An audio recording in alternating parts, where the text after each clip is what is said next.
School take চ্যানেলে আপনাদের সকলকে স্বাগত। শিক্ষা সংক্রান্ত, স্কুলের অফিস সংক্রান্ত বিভিন্ন কাজের টিউটোরিয়াল এবং নতুন তথ্য পেতে সাবস্ক্রাইব করুন স্কুল টেক ইউটিউব চ্যানেল।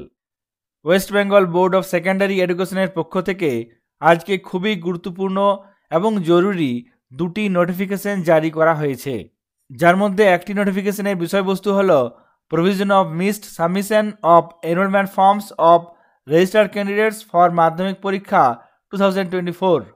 এই নোটিফিকেশনে বলা হয়েছে মাধ্যমিক পরীক্ষা 2024-এ পরীক্ষা দিতে পারবে এরকম কিছু রেজিস্টার করা ক্যান্ডিডেটের এনরোলমেন্ট ফর্ম ফিল আপের জন্য অ্যাপ্লিকেশন পেয়েছে এবং এই সমস্ত ক্যান্ডিডেটরা গত 31শে ডিসেম্বর 2023-এর মধ্যে এনরোলমেন্ট ফর্ম জমা করতে পারেনি।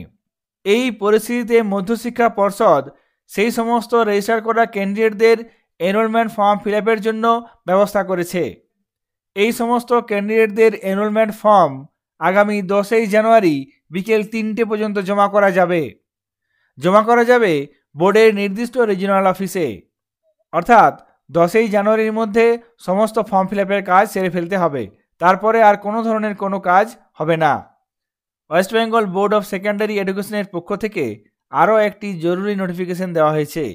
এই নোটিফিকেশনটি মাধ্যমিক পরীক্ষা 2024-এর মাধ্যমিক পরীক্ষার্থীদের অ্যাডমিট কার্ড ডিস্ট্রিবিউশন সংক্রান্ত ব্যাপারে। বিদ্যালয়গুলিকে সেই সমস্ত ক্যাম্প অফিস থেকে এই অ্যাডমিট কার্ড নির্দিষ্ট দিনে সংগ্রহ করতে হবে বিদ্যালয়ের প্রধানকে অথবা তার পাঠানো অথরাইজড ব্যক্তিকেই এই অ্যাডমিট কার্ড দেওয়া হবে। বিদ্যালয়গুলি 22শে জানুয়ারি অ্যাডমিট কার্ড সংগ্রহ করবে এবং 24শে জানুয়ারি থেকে পরীক্ষার্থীদের হাতে তুলে দেবে। অর্থাৎ মাধ্যমিক পরীক্ষার্থীরা 24শে জানুয়ারি তাদের মাধ্যমিক পরীক্ষার অ্যাডমিট কার্ড হাতে পাবে। এখানে আবার বলা হয়েছে যদি পরীক্ষার্থীদের অ্যাডমিট কার্ডে কোনো ভুল থাকে সেক্ষেত্রে আগামী 29শে জানুয়ারির মধ্যে মধ্যশিক্ষা পর্ষদের নির্দিষ্ট রিজিওনাল অফিসে গিয়ে এই সংশোধন করে নিতে হবে। 29শে জানুয়ারির পরে অ্যাডমিট কার্ডের কোনো সংশোধন করা যাবে না।